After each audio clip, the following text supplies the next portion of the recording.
She was left on her wedding day, so a millionaire doctor whispered, "Pretend to marry me now." The organ music played loudly, then stopped, then started again for the third time. Someone coughed nervously in the quiet church. Outside the big wooden doors of the bride's waiting room, 300 guests were whispering. Natalie Parker could hear their quiet voices through the door, and each word hurt like a tiny needle. "I heard he got scared and ran away. That poor girl. Can you imagine? Left alone at her wedding." She stood there in her beautiful wedding dress, all white and fluffy like a cloud, but her dreams were broken. She felt scared and cold all over. Her boyfriend Mark was supposed to be here, but he was late. Very late. 1 whole hour late. Her father, wearing his fancy black suit, walked back and forth in the small room. His face looked pale and worried. "I'm sure it's just traffic, sweetheart. He'll be here." But his words sounded empty, and they both knew he didn't really believe them. He squeezed her hand one last time before going out a side door. "I'll go find out what's happening." Now alone, the silence in the small room felt very loud. Natalie's phone shook in her trembling hand. A new message from Mark appeared. Her heart beat hard and fast against her chest as she opened it. The words on the screen were short, mean, and final. "I can't do this. I'm sorry." Everything felt like it was spinning. She couldn't breathe. The phone fell from her shaking fingers and crashed onto the stone floor. A sob came from her lips, a raw, hurt sound. She fell into a soft chair, her body shaking as she cried. Her special waterproof makeup finally gave up, leaving black lines running down her cheeks. It was over. Her life, her future, her heart, all broken by one mean text message. The door to the waiting room opened with a creak. She thought it would be her father coming back with a sad face. But it wasn't. It was a guest, a man she barely knew. He was tall, with bright red hair and the most amazing blue eyes she had ever seen. He wore his expensive suit like it was nothing special. Dr. Michael Harrington, a very smart brain surgeon from the hospital where her father worked on the board. They had met once, very quickly, at a fundraiser. He must have heard the rumors, the whispers that had spread through the waiting guests like a wildfire. He closed the heavy door behind him, making them suddenly very alone in the quiet. He didn't speak right away. He simply walked over to her with a serious look on his face, but his eyes were unexpectedly kind. He got down on one knee in front of her chair, so they were looking at each other at the same level. He smelled like expensive cologne and clean soap. "They're waiting for a wedding, Miss Parker," he said in a low, calm voice that broke through her sadness. She looked up at him. Her eyes were blurry from tears and her mind was confused. "What?" she whispered quietly. "A wedding," he said again, his blue eyes looking right into hers. "And I think we should give them one." Natalie stared at him. The crazy, strange words hung in the air between them. She thought she must be imagining things, that the shock and sadness had made her see things that weren't real. "What are you talking about?" she stammered, wiping at her tear-covered face with a shaking hand. "Your boyfriend is a coward," Michael continued. His voice was steady and strong, with no pity in it, but filled with a strange logic that made sense somehow. "He chose to embarrass you in front of everyone. But you don't have to be embarrassed today." He looked toward the big wooden doors like he could see, through them, to the 300 guests waiting. "On the other side, there are people out there who flew across the country to see you happy. Your family, your friends, they are waiting to celebrate with you. I can be the groom they see." The idea was so bold and crazy it took her breath away. "Why?" she whispered. The question was raw and desperate. Why would you possibly do that? Something unreadable crossed his face, a shadow in his blue eyes. "Perhaps I need a miracle of my own today," he answered mysteriously. "Or perhaps," he added, his eyes softening just a little, "I simply can't stand watching a good person's heart get crushed for fun." He held out his hand. It was a surgeon's hand, strong, steady, and capable. "The choice is yours, Natalie," he said, using her first name for the first time.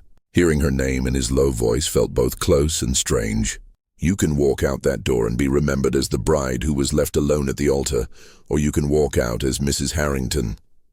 She looked at his hand reaching out to her, then at the closed doors. She imagined the whispers, the looks of pity, and the mean smile on the face of Mark's new girlfriend, who was probably a guest in the crowd. She thought of her father and how ashamed and hurt this would make him feel. The embarrassment felt like a giant wave threatening to drown her.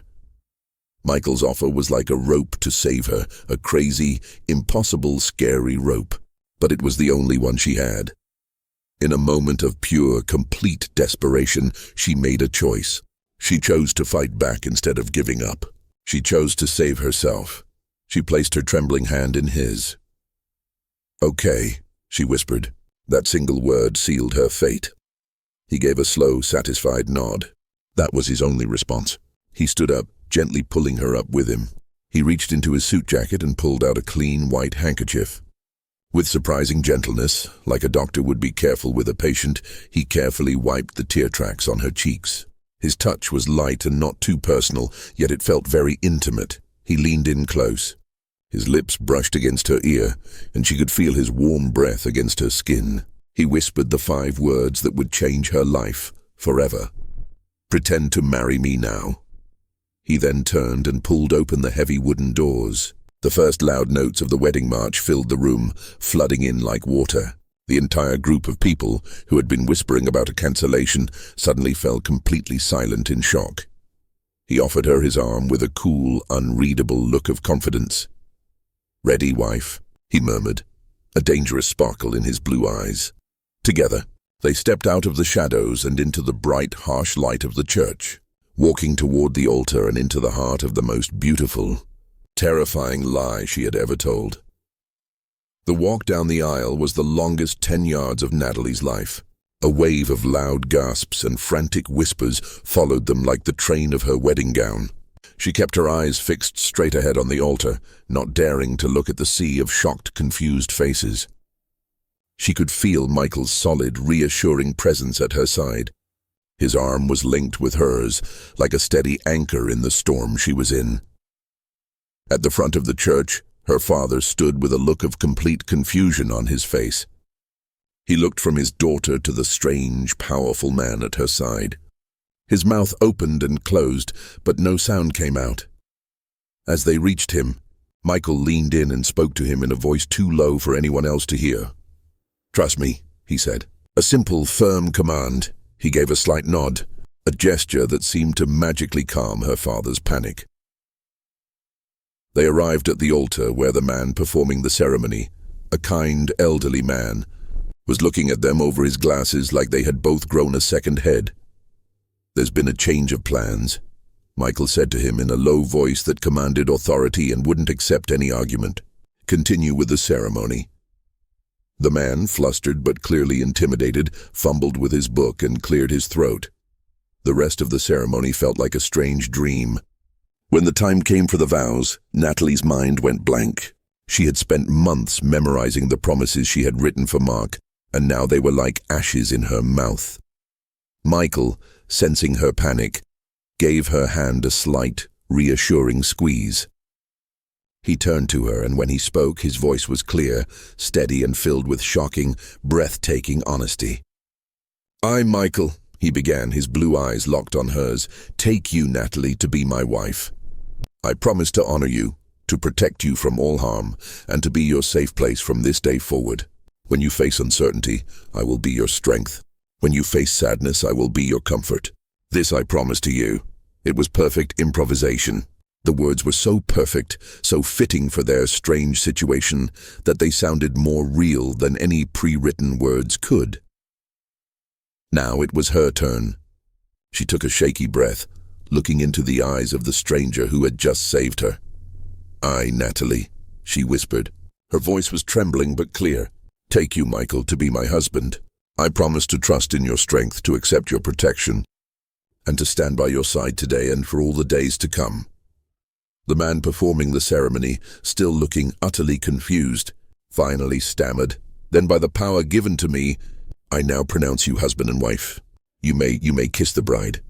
The world seemed to fall away. It was just the two of them standing at the altar with the weight of their public lie hanging between them. Michael turned to her. He reached out with both hands and gently, carefully lifted her veil. His fingers brushed against her cheeks. Just for a moment. He whispered in a husky voice, meant only for her, and then he kissed her. It was not the simple, polite kiss she had expected to seal their performance. It was a kiss that was deep and slow and shockingly possessive. His hand came up to cup the back of her head, his fingers tangling in her hair, holding her in place as his lips moved against hers with practiced, devastating confidence. It was a kiss that sent a jolt of pure electricity through her, silencing every thought in her head and every fear in her heart. It was a kiss that felt like a claim, a mark, a promise. He pulled away slowly. His eyes were dark with an emotion she couldn't understand. He took her hand. His grip was firm and warm. "Come on, wife," he murmured in a low, possessive voice. He turned and led her back down the aisle, through the sea of stunned, silent guests. They walked out of the church and into the bright sunlight, leaving behind the chaos, the confusion, and a beautiful, terrifying mystery that had only just begun. The heavy doors of the black limousine closed with a soft, final thud, surrounding them in a bubble of silent, leather-scented luxury. The roar of the confused crowd and the frantic clicking of cameras were instantly muted, leaving only the soft hum of the engine and the sound of their own breathing. The moment they were hidden from the world, the mask of the confident, loving groom fell away from Michael. He leaned back against the seat, running a hand through his dark red hair, and the cool, commanding surgeon returned. He looked at her with a serious expression. His blue eyes were filled with genuine concern. "Are you all right?" he asked. His voice had lost its warm performance quality. The adrenaline that had carried Natalie through the strange ceremony began to drain away, leaving an empty, aching feeling in its place. The full, crushing reality of her situation, left at the altar, embarrassed in front of everyone she knew, and now married to a powerful, mysterious stranger, crashed down on her. She couldn't speak. She could only nod, her throat tight with tears she was holding back, but then her composure crumbled. It wasn't a loud, hysterical breakdown. It was a quiet, heartbreaking surrender. Silent tears began to trace paths through her perfect makeup. Her body trembled with the aftershocks of the day's trauma. Michael didn't touch her. He didn't offer comforting words that didn't mean anything. He simply reached into his suit jacket, pulled out another clean linen handkerchief, and placed it in her hand. He then turned his gaze to the window, giving her space and the quiet respect of letting her grieve without anyone watching. She cried for what felt like forever, mourning the future she had lost and terrified of the one she had just entered. When her tears finally stopped, leaving her feeling empty and exhausted, he finally spoke again. "I didn't do that just for you," he admitted. His voice was calm and direct. He was all business now. "I had my own reasons." She looked at him with red-rimmed, questioning eyes. "I also need a wife," he explained in a matter-of-fact tone. "My family, and more importantly the board of directors at the hospital where I'm trying to become chief of surgery, have been pressuring me to settle down. They see marriage as a sign of stability and maturity, a sudden romance with a woman I rescued from public embarrassment. It's the perfect story. It's unexpected, it's romantic, and it effectively silences all their concerns and ends my mother's constant matchmaking." He turned to face her fully with a serious expression. "I am proposing a formal arrangement. We keep up this act for 1 year. We present a united, convincing appearance to the world. At the end of the year, we will have a quiet, friendly divorce, saying we had differences we couldn't resolve. Everyone moves on." It was a cold, calculated business proposal delivered with the precision of a surgeon explaining a procedure. "And in return?" she asked. "In return," he said, "I will provide you with complete financial security for the time we're married. A generous allowance, a place to live, a way to disappear from the public eye until this scandal dies down and you can start fresh. It is a deal that benefits both of us." The offer was both an insult and a lifeline. He was offering to pay her to be his wife, but he was also offering her a way out of the nightmare. "Why me?" she asked again, the question that had been haunting her. "You could have anyone. Why choose a complete stranger in the middle of a crisis?" He was silent for a moment. His gaze was thoughtful, like he was solving a complex puzzle. "Because you were something I could not have predicted, and therefore the most believable choice. No one would ever suspect this was planned. He added, his voice dropping slightly. And because for a split second in that waiting room, before the tears came, I saw the look in your eyes. You weren't just heartbroken. You were a fighter. You looked like the bravest person I had ever seen. He leaned forward slightly. So, do we have a deal, Mrs. Harrington? The use of her new name was a shock, a cold splash of water that made the strange reality of her situation real. She was no longer Natalie Parker, the abandoned bride. She was Mrs. Harrington, the wife of a billionaire stranger, a partner in the most important performance of her life. She took a deep breath and met his intense, waiting gaze. We have a deal. The limousine pulled into the underground garage of a sleek, modern skyscraper that rose into the city skyline like a shard of glass. Michael's penthouse was a silent, sprawling fortress on the top floor, a world of polished concrete, simple furniture, and floor-to-ceiling windows that displayed the glittering city below like a conquered kingdom. Natalie was still in her wedding dress. The magnificent gown, which had felt like a symbol of hope and love just that morning, now felt like an absurd, heavy costume. She felt like a museum piece, out of place and out of time, standing in the middle of his cold, impersonal living room. "Let me show you to your room," Michael said. His voice echoed slightly in the vast, empty space. He led her down a long, white hallway to a set of double doors. "The East Wing," he explained. "Your suite is here. It has its own living area, bathroom and study. You will have complete privacy." He paused, then added, "My own suite is in the West Wing at the opposite end of the penthouse." The unspoken message was clear. This was a shared space, but not a shared life. He walked into the suite with her. It was beautiful, of course, decorated in quiet tones of grey and cream, but it had the impersonal, untouched feel of a luxury hotel room. "We need to establish some rules," he said, turning to face her with an all-business expression. "For this arrangement to work, there must be absolute clarity." He began to pace slowly with his hands in his pockets. Rule number 1, separate lives. In this house, we are business partners. We do not pry. We do not intrude. The East Wing is your space. The West Wing is mine. He stopped and looked at her. Rule number 2, a flawless public performance. In public, we are a devoted, loving couple. You will smile. You will hold my hand. You will look at me like I am the center of your universe. Your performance must be perfect. The success of this arrangement depends on it. He started pacing again. And rule number 3, the most important rule of all, no questions about the past. My life before today is not your concern, and yours is not mine. Our story begins with our wedding. Anything before that doesn't matter. The rules were cold, clinical, and designed to build an impenetrable wall between them. He was making it clear that while she would wear his name, she would never truly be a part of his life. "Do you understand?" he asked in a sharp voice. "I understand," she whispered, her throat tight. "Good." He looked at her, at the magnificent, complicated wedding dress she was still wearing. A flicker of something, annoyance, sympathy, crossed his face. "You'll need help with that," he stated in a practical tone. He walked behind her.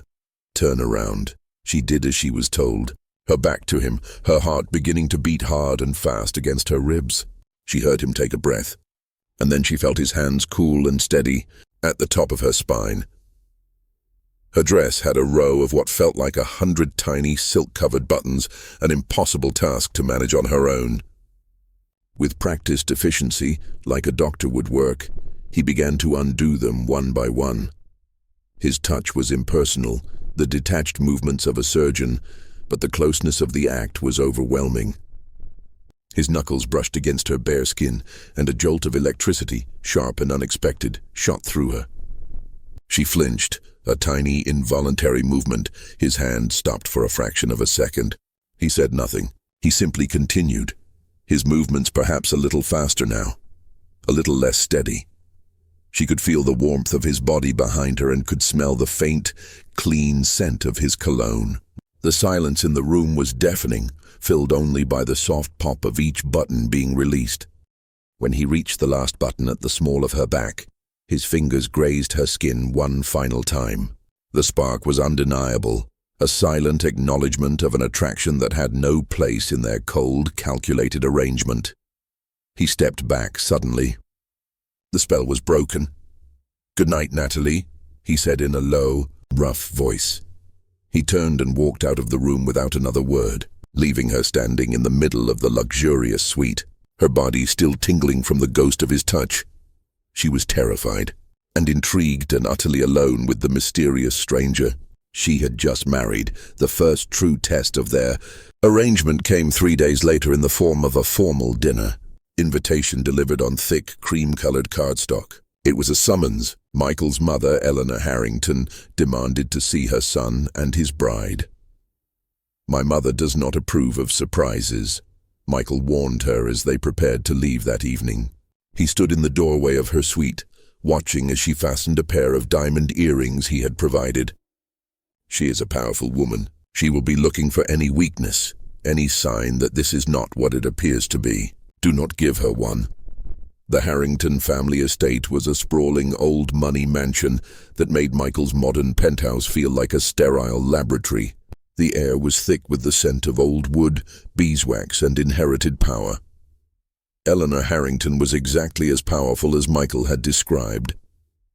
She was a woman of severe elegance, with eyes as sharp and blue as her son's, and a smile that never quite reached them. Michael's younger sister Chloe was also there, a younger, more unpleasant version of her mother, her eyes filled with open doubt and disdain. The dinner was a polite, brutal questioning. "So, Natalie," Eleanor began. Her voice was smooth as silk, but with an underlying edge of steel. "Michael tells us so little about his life. Tell me, how did you two meet?" "It all seemed so, sudden." Natalie's heart pounded. "This was it, the first performance." She looked across the table at Michael, who gave a subtle, almost invisible nod of encouragement. "It was at a charity event a few months ago," Natalie began, reciting the backstory they had quickly made up. "I was there with a friend. Michael was very charming." "Charming is not a word I typically associate with my son," Chloe chimed in with a small, cruel smile on her lips. "He's more of the brooding and emotionally unavailable type." "Chloe," Michael warned in a low voice. The questions continued, each one a carefully aimed dart. They asked about her family, her job. They had created a cover story of her being a freelance art consultant and their whirlwind romance. Natalie answered each one as best she could, feeling like a witness being questioned in court. The final, most dangerous question came from Eleanor. "Tell me, dear," she said, leaning forward slightly. "My son is a very powerful, very wealthy man. He could have any woman he wants. What is it exactly that made you fall in love with him so quickly?" The question was a trap. Any answer that sounded materialistic or shallow would confirm their suspicions. The silence stretched. Natalie felt Michael's gaze on her, waiting. She didn't recite a rehearsed line. Instead, she thought of the man at the altar, the man who had seen her at her lowest, most embarrassed moment. She turned to Eleanor. Her own gaze was direct and surprisingly steady. "On the day we decided to get married," she said in a quiet but firm voice, "I was having the worst day of my life. I felt small and invisible and completely alone." She then looked at Michael. Her expression softened with a genuine, real emotion. "And your son didn't see a broken, pathetic girl. He saw someone worth saving. He showed me kindness when I expected none, and he gave me strength when I had none of my own." She looked back at Eleanor. "How could I not fall in love with a man like that?" The room was silent. Her answer, so raw, so vulnerable, and so deeply unexpectedly honest, had completely disarmed them. Chloe looked down at her plate, for once without a mean remark. Eleanor's mask of cool judgment faltered, a flicker of grudging respect in her eyes, and Michael was staring at her with an expression of utter, profound shock. He had expected a performance, a well-delivered lie. He had not expected a truth that cut right to the heart of what had happened between them. Later that night, as they stood in the silent entryway of the penthouse, he finally spoke. "You did well tonight," he said. His voice was unusually soft. "I wasn't lying," she replied quietly, not looking at him. "You were kind." The silence that fell between them was different this time. It was not a silence of tension or of rules. It was a silence heavy with the weight of a truth that neither of them was ready to admit, that her performance had been real. And it had moved him more than he could ever have expected. The weeks following the family dinner settled into a strange new rhythm. Their public performances became more natural. Their private interactions became less strained. The memory of her heartfelt confession at the dinner table was an unspoken presence between them, a truth that had subtly redrawn the lines of their arrangement.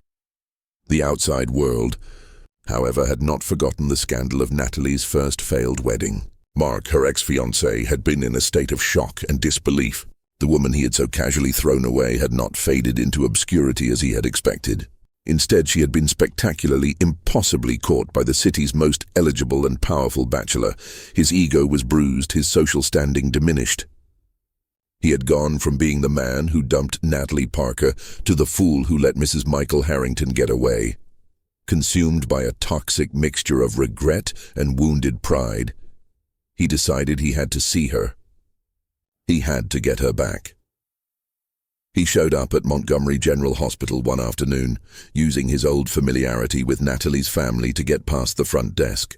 He demanded to see his fiancée, Natalie, causing a scene in the pristine marble lobby. The head of security, alerted to the disturbance, called Michael's office directly. "Dr. Harrington," the security chief said in a tense voice, "there is a man in the lobby demanding to see your wife. He's claiming to be her fiancé. His name is Mark." A cold, dangerous stillness fell over Michael's office. "Keep him there," he said in a low, deadly calm voice. "I'm on my way." Natalie, who had been volunteering in the hospital's pediatric wing, a quiet act of charity she had insisted on, was told by a nurse that she had a visitor. Confused, she made her way to the lobby. She saw Mark before he saw her, and her blood ran cold. Just as she was about to turn and run, Michael appeared, seemingly from nowhere. "Stopping her! Stay behind me!" he commanded in a low, protective voice. He walked toward Mark with long, confident strides, a predator approaching a lesser animal on his territory. "Mark," Michael said in a deceptively mild voice, "I believe you're lost." "Harrington," Mark sneered, trying to project a confidence he clearly didn't feel. "I'm here to see my fiancée. This has nothing to do with you." "That's where you're mistaken," Michael replied, stopping a few feet from him. His voice dropped, losing all its warmth, becoming a blade of ice. "Everything that concerns Natalie concerns me. The woman you publicly embarrassed and abandoned at the altar is now my wife. She carries my name. She has my protection." He took another step closer. His sheer presence made Mark flinch, "So let me be perfectly clear. You will not contact her. You will not come near her or her family. You will not even breathe in her direction again. This is your first and only warning." He leaned in. His voice was a barely audible, lethal whisper. "My patience as a doctor is considerable. My patience as a husband is not. Disappear, Mark." Pale and trembling, practically scrambled out of the hospital lobby, his arrogance completely shattered. Michael stood there for a moment, his back rigid, his hands clenched into fists. Then he slowly turned to face Natalie, who had watched the entire exchange from a safe distance, her heart hammering in her chest. His expression softened as his eyes met hers. The cold fury was replaced by a quiet, intense concern. "Are you all right?" She could only nod, speechless. She had seen him be charming, clinical, and even kind, but she had never seen this. She had never seen the raw, possessive, and utterly ferocious power he used to protect what he considered his. It was terrifying, and to her absolute horror, a part of her, a deep primal part, found it devastatingly, irresistibly attractive. Michael's fierce defense of her in the hospital lobby became another unspoken secret between them, a silent, powerful acknowledgement of the shifting ground beneath their feet. He had protected her not as part of their contract, but with a raw, possessive instinct that had nothing to do with their business arrangement. The incident left Natalie feeling both unsettled and, strangely, deeply secure. She began to spend more time in the vast, quiet library of the penthouse.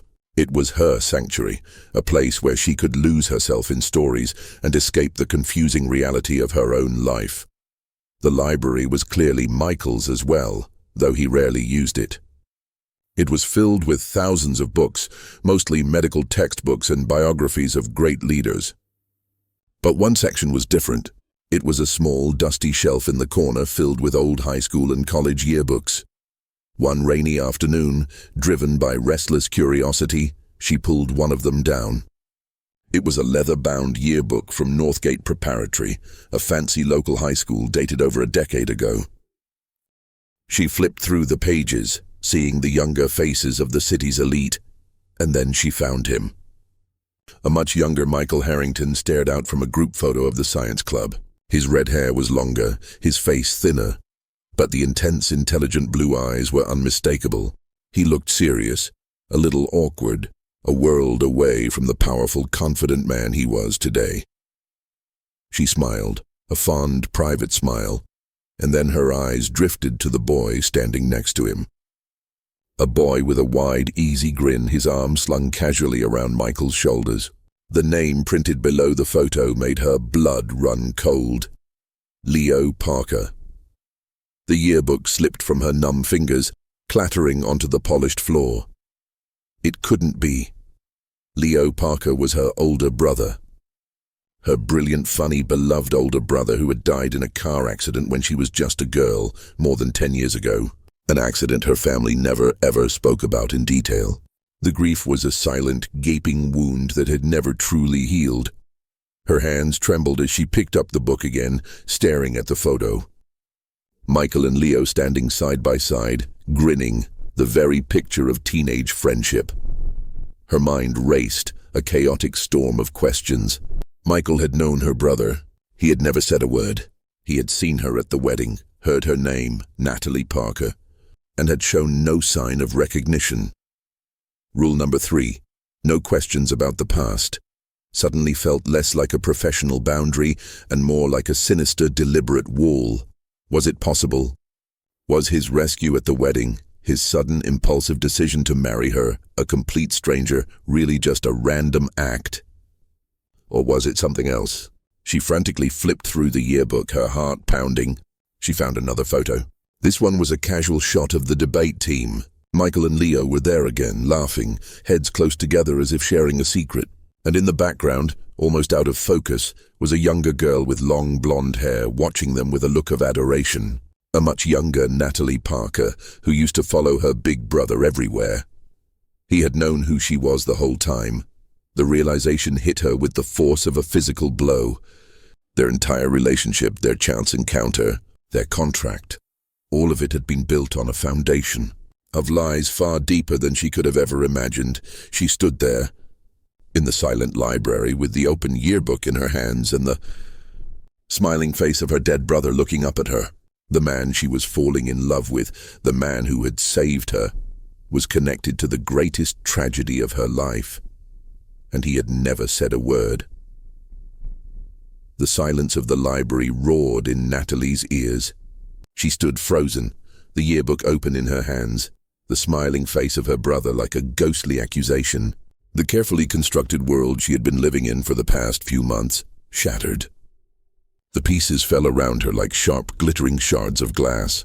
He had known. The whole time he had known.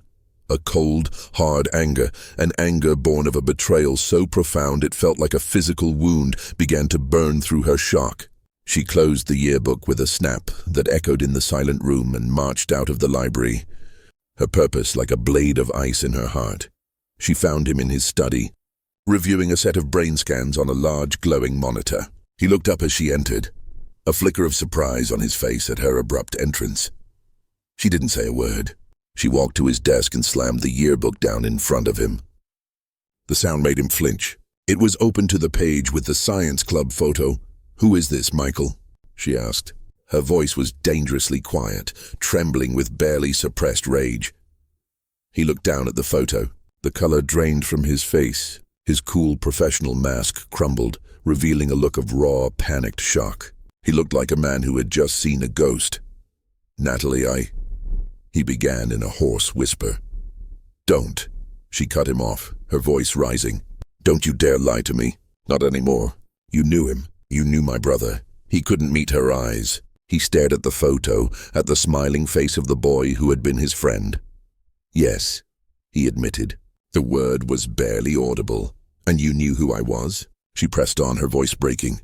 "At the wedding, you knew who I was and you said nothing?" "It was complicated," he stammered, running a hand through his hair, a gesture of pure desperation. "The rules," she cried with a bitter, incredulous laugh escaping her lips. "You think this is about your stupid rules? This is about my brother, the brother I lost, the brother my family never recovered from. And you were a part of his life, a part you deliberately, cruelly hid from me." She was circling the desk now, her body thrumming with a chaotic energy of grief and betrayal. Was this all some kind of game? Some sick, twisted tribute to him? Did you see me at that altar, pathetic and broken, and decide to save your best friend's little sister as some kind of cosmic good deed? "No, it wasn't like that," he insisted, finally looking up at her. His eyes were filled with a pain that mirrored her own. "Then what was it like, Michael?" she demanded, her voice cracking. "Tell me the truth. For once in this sham of a marriage, tell me the truth." He stood up, his own composure shattering. "You want the truth?" he said, his voice raw with a decade of unspoken grief. "Leo was my best friend. He was the only real friend I ever had, and I was with him the night he died." The words hit her like a physical blow. She stumbled back, her hand flying to her mouth. "What?" "I was in the car with him, Natalie," he confessed, his voice breaking. "I was in the passenger seat. I was there, the room spun. The man she had married, the man she was falling in love with, had been there. He had been there when her brother had taken his last breath. The foundation of her world, which had already been cracked, now fell apart into dust." "What happened that night, Michael?" she whispered, her voice filled with a new, dawning horror. "What really happened to my brother?" The air in the study was thick with the ghosts of the past. Michael looked at Natalie, at the horror and dawning understanding in her eyes, and knew that the time for secrets was over. The wall he had built around that night, the wall of silence and guilt he had maintained for over a decade, was about to come crashing down. He sank back into his chair. The strength seemed to drain from his body. "We were 17, he began in a low, haunted voice. "We thought we were invincible. We had just won the state debate championship.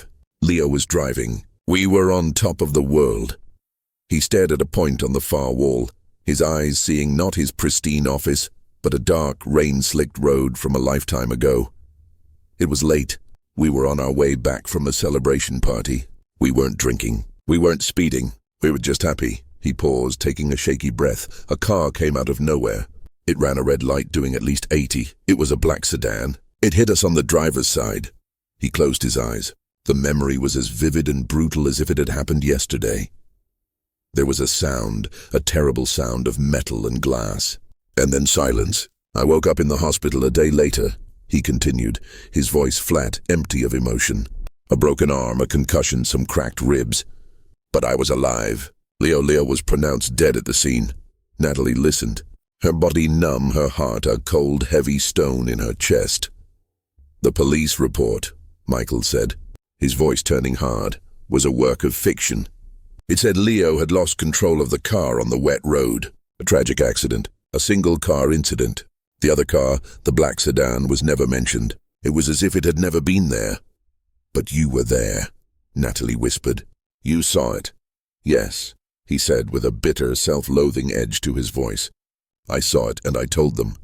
I told the police. I told my parents. I told anyone who would listen. But the man driving that other car was a ghost." He finally looked at her, his eyes filled with a decade of powerless rage. Except he wasn't a ghost. He was Judge Martin Wexler, a powerful, influential man with a long history of drunk driving offenses that had been quietly, repeatedly swept under the rug. And that night he wasn't just drunk. He was fleeing the scene of another crime. His son, Michael said, the name like poison on his tongue, had been at the same party as us. He had gotten into a fight, and Wexler was called to come and get him before the police arrived. He was driving drunk with his son in the car when he ran that red light and killed my best friend. The name of the son. Natalie's mind reeled with a terrible, sickening feeling. "Who was his son, Michael?" she asked, her voice trembling. Michael looked at her with an expression that was a mixture of pity and shared pain. His son was Mark, your ex-fiancé. The world stopped. Mark, the man who was supposed to be standing at that altar. His father had killed her brother. The entire story of her life was a web of lies, a tangled, interconnected tragedy. My family, my parents, she stammered. Did they know? No, Michael said gently. Wexler's influence was absolute. He and my father came to an agreement, a generous private settlement for my family to help with our grief. A promise that my confused, traumatized testimony would be disregarded. The official story was written. The case was closed and the Parker family was told their son had died in a tragic accident. My father, to avoid a long, ugly war with a powerful man, agreed. He took the deal. He buried the truth to protect me, to protect our family's name. He stood up and walked to the window, his back to her. I became a doctor because of that night, he confessed, his voice thick with emotion. To save the lives I couldn't save, to make up for a truth I was forced to bury. I have lived with that guilt, that secret every single day for 10 years. He turned to face her, his eyes shining with tears he was holding back. When I saw you at that altar, so beautiful and so broken, being embarrassed by the son of the man who killed your brother, I couldn't let it happen. I couldn't let that family hurt your family again. It wasn't a plan. It wasn't a strategy. It was an instinct, a debt, a promise I made to Leo a long time ago to always look out for his little sister. She finally understood everything. The marriage wasn't a whim. It was a penance. It wasn't a rescue. It was an act of protection, a desperate, decade-late attempt to right an unforgivable wrong. She was in love with a man whose entire life had been shaped by the same tragedy that had shattered her own. Their pasts were not just connected, they were the same story told from two different painful perspectives. The confession left them in a state of raw, shared grief. The wall of secrets between them had been destroyed, replaced by a fragile, aching closeness. They were no longer just a fake husband and wife. They were the two sole survivors of a tragedy that had defined both of their lives. But the world outside their penthouse sanctuary had not forgotten them. Mark, humiliated and discarded, was spiraling. He had lost Natalie. He had been publicly embarrassed by Michael, and his life was in shambles. Consumed by a bitter, vengeful rage, he decided that if he was going down, he wouldn't go down alone. He knew the one secret, the one piece of leverage he had left, the truth about his father and the accident. He didn't go to the police. That would get his own family in trouble. Instead, he went to the press. He contacted a notorious gossip columnist, a man known for his scandalous stories and his complete lack of ethics. But Mark didn't tell the whole truth. He twisted it, crafting a new, more poisonous story. The story that broke online was a bombshell. Billionaire surgeon's dark secret. Did Dr. Harrington's deadly past lead to a wedding of lies? The article, quoting an anonymous but reliable source close to the family, painted a horrifying picture. It claimed that it was a young, reckless Michael Harrington who had been behind the wheel that night, and that his wealthy family had used their power and influence to pin the blame on the deceased Leo Parker. It suggested that Michael's sudden, bizarre marriage to the victim's sister, Natalie, was not a romance but a calculated act of hush money, a way to buy the family's silence with wealth and status. The story was a masterpiece of cruel fiction. It took the core truths, the accident, the cover-up, the sudden marriage, and warped them into a story that made Michael the villain and Natalie his willing, involved accomplice. The fallout was immediate and catastrophic. The hospital's board of directors was in an uproar. The media was in a frenzy. Michael's reputation, the one thing he had built with such careful care, was being torn to shreds. He was no longer the brilliant surgeon. He was the monster who had killed his best friend and bought the sister's silence. The public, hungry for a scandal, ate up the story. Natalie was painted as a gold digger, a woman who had sold her brother's memory for a place in high society. Their perfect romantic story, the one Michael had so carefully crafted, was now the very thing being used to destroy them. Michael was a man under attack, his career and his entire life hanging in the balance. The sins of his father and the lies he had been forced to keep had finally come back to haunt him. The world became a prison. The penthouse, once a sanctuary, now felt like a fortress under attack. The media camped outside, their cameras like vultures waiting for a kill. Every news channel, every gossip site was running the story, each version more scandalous and damning than the last. Michael was a ghost. He locked himself in his study, the weight of the public condemnation crushing him. He had spent his life building an empire of control and perfection, and now it was all crumbling, destroyed by a lie he hadn't even created. The hospital board held an emergency ethics meeting to discuss his immediate suspension and the potential loss of his medical license. His career was on the verge of being destroyed. His mother, Eleanor, arrived at the penthouse, her face a mask of cold fury. She didn't come to offer support. She came to demand damage control. "You must divorce her," she told Michael, her voice a blade of ice. "Immediately. You will issue a statement saying you were deceived, that you only just learned the truth about her connection to the accident. You will paint her as an opportunist who took advantage of your generosity. It's the only way to distance yourself from this, to save your career." Natalie, who had been standing in the doorway, heard every word. Her heart shattered. Even now, his mother's only concern was the family name, the preservation of their power. "No," Michael said in a low, weary voice. "I will not throw her to the wolves." "Then you are a fool," Eleanor snapped. "She will be your ruin." The board meeting was scheduled for the following day. It was to be a closed-door hearing, a trial where Michael's fate would be decided. Everyone expected him to be destroyed. The story was too powerful, the scandal too great. That morning, as Michael prepared to leave for the hospital, looking like a man walking to his own execution, Natalie stopped him. "I'm coming with you," she said in a quiet voice filled with a strength he hadn't heard since the day she had confronted him about her brother. "No, Natalie," he said, his voice full of gentle, protective pain. "You don't need to be a part of this. I won't let them tear you apart." "You don't have a choice," she replied, her green eyes blazing with a fierce, unwavering fire. "You made a promise to be my protector. Now it's my turn to be yours." She walked into the boardroom at his side, her head held high. The room was filled with a dozen stern-faced, judgmental board members. The air was thick with condemnation. The chairman began the proceedings, his voice grave. "Dr. Harrington, we are here to discuss the serious allegations that have been made against you."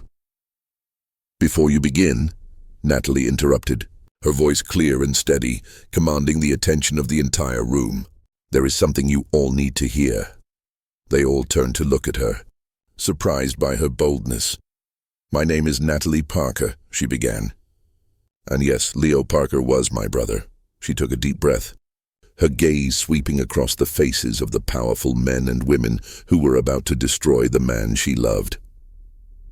"The story you have read is a lie," she said, "but it is wrapped around a terrible truth, a truth that has been buried for over a decade." And then, with a courage she didn't know she possessed, she told them everything. She told them about the real driver of the car that night, Judge Wexler. She told them about his son Mark, her ex-fiancé.